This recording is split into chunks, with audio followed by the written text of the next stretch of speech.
Hey guys, welcome to this week's productivity challenge, which is about foundational habits. So what I want you to do is focus more of your attention and energy on foundational habits, meaning those few habits that boost your productivity across the board. So it's kind of like thinking, what is the 80-20 of productivity habits? If you focus on everything, if it's like that saying, if everything is a priority, then that means nothing is a priority. In the same way with habits, what I've noticed is that the entrepreneurs I work with have certain trigger habits, things that if they can just get those right, other things cascade along and tend to go right as well. For example, one of my clients who I worked with for over a year, we would refine his habit list, and it was a little over a year before we got it to where we were like, this is it. This is the perfect habit matrix for productivity for this particular person. And then once we had that nailed down, we began to notice a trend that if he skipped his morning meditation or he didn't go to sleep on time the night before, that inevitably by the end of the week, all the other habits, those other key productivity habits that he had agreed on, would fall off. Versus if he could just get those first two habits in, all the rest would turn out in the way that we wanted. All the rest would just flow seemingly naturally. And if you think about it, it makes sense. A lot of the entrepreneurs I've worked with over the years, we find that sleep is a foundational key to productivity. These Herculean efforts to just charge through and get a lot done, there's a time and place for that. I talk about oscillating between pushing yourself outside of your comfort zone and then going back into rest. Oscillate outside your comfort zone, go back into rest. And the reason I do that is because it expands an entrepreneur's capacity for what feels like comfort zone. So if before your comfort zone was this narrow band, and as you go up and down inside of that narrow band, anything that pushes you above your threshold of feeling like I can tolerate this, it causes you to retract and get smaller and smaller because you're trying to rest up. That's a bad thing. We want to stretch, just like if we were training for a marathon, we want to push you and then we want to relax, and we want to push you and relax. And what happens is gradually your comfort zone is very wide, right? And then when it comes to stress in the life of an entrepreneur, something really bad happens, like someone you're close to passes away, or you face a lot of stress in your business. The things that you would normally do to cope, if they just were a very small number of things and your capacity to feel okay was very narrow, then any one thing can overwhelm you. But if you consistently, on purpose, when you're in control, push yourself outside your comfort zone, then you become stronger in your capacity to cope with stress, for example. And it works really well because when we feel in control of something, even if we're facing a stressor, the stressor doesn't have a negative impact on our health metrics or our psychological well-being the way it does if we feel out of control. So that's why I say push yourself when you have the control. Don't wait for life to push you into a corner, because then it's too late to expand your capacity for dealing with stress. All right, so back to my client. What we did is we said, we've got to really focus on these foundational habits, because it's like they're 90%. It's like instead of 80-20, those are the 90-10 for all the rest of the productivity habits cascading and flowing the way we want them to. Now, of course, there is that danger that what if this is not a causation scenario? If you're familiar with statistics, you've probably heard the phrase, that that correlation does not equal causation. One of my favorite lectures I heard about that from a statistics professor involved a series of rather crazy sounding facts. For example, people are far more likely to drown if they eat ice cream. And that just within hours, like if you eat ice cream, you're more likely to drown within a few hours than if you don't. It sounds ridiculous, right? Until you think about, so on the hot summer days, kids go and get an ice cream cone, then they head down to the public swimming pool or the lake. And of course, this is a scenario where the ice cream didn't cause the child to drown. Rather, it was just a correlation that was not based on causation. It's the same reason why, on average, people with shorter fingers are worse at math.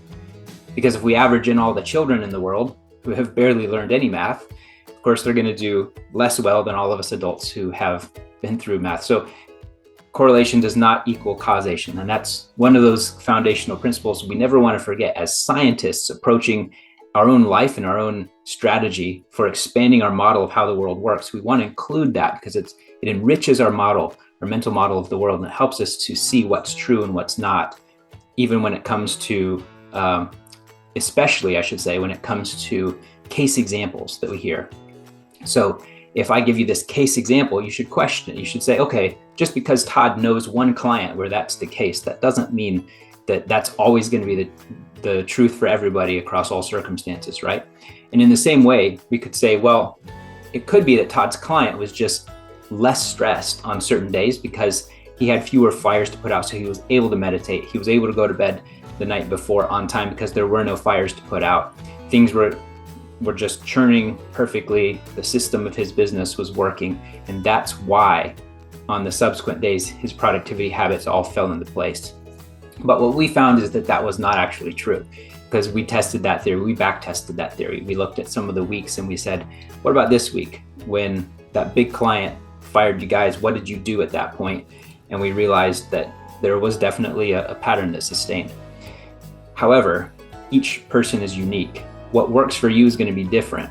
And so my challenge for you this week is to ask yourself, what are the foundational habits? What are the things for me that cause me to, if I can just do those one or two things, my productivity tends to go pretty well, even if I don't do everything just right, even if I don't do all my habits perfectly.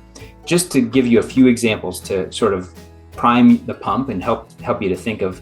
So I'm going to list a few foundational habits that work for me, and a lot of the clients that I work with on a private level, I try to get them to adopt these. So one is having a startup sequence in the morning.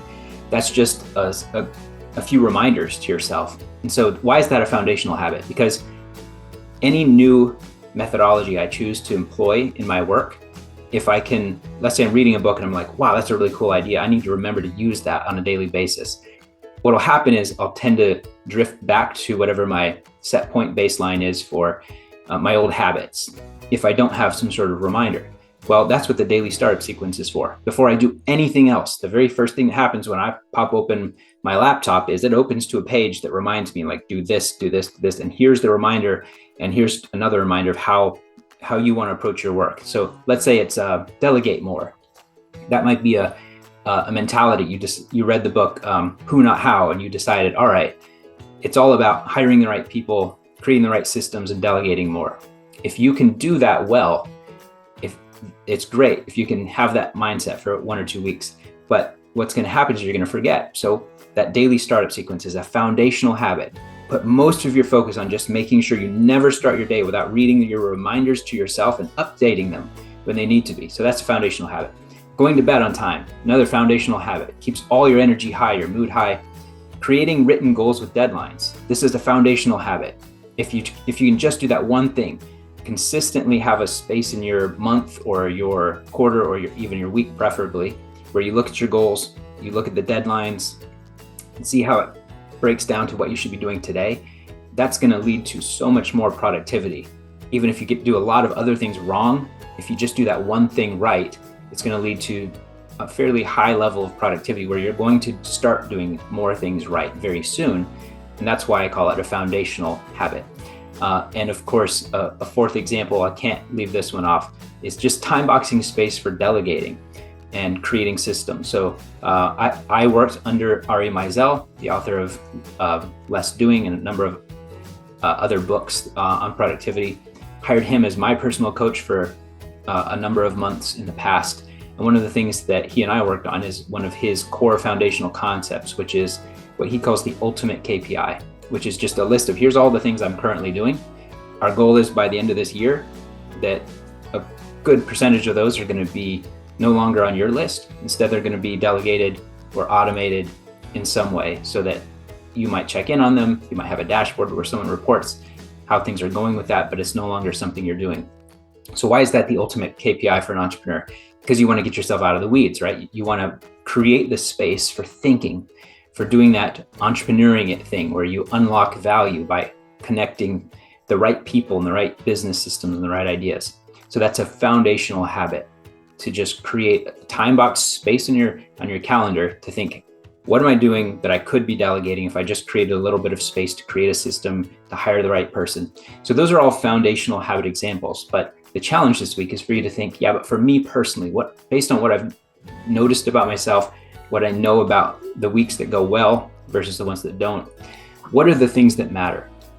And if that's something that you really want to dive into, I recommend you check out the link that goes to a Google Doc I wrote about a course that's sort of like an implementation course for this kind of stuff. That I'm inviting entrepreneurs who have maybe 5 to 15 team members working with them, frequently distracting them.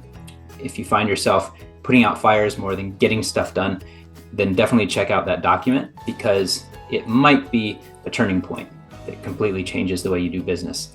It's about installing a set of systems and mindsets and mentalities that allow you to break past that point where you grow to a point where you're stuck. You're stuck as the hub, and all of the spokes come into you, and everyone's reporting to you. Everyone's waiting for your response. And as a result, what used to make you good at what you do, you no longer even do it because you don't have time. So it's about breaking past that so that you can scale and rapidly increase your revenue. If you're at all interested, just check it out. You can reach out to us, ask any questions you have afterward. But your challenge for this week is just to remember that this one point, that when you're building habits for productivity, less is more. So focus on the foundational habits. Focus on those first. Identify just one this week and really hit that one hard. Instead of doing everything perfectly, just really zero in on doing that one habit almost flawlessly. And I think you'll find that it pays off in terms of the ROI for the effort and the time and attention that you put into making that happen. Have a great week. I'll talk to you again soon.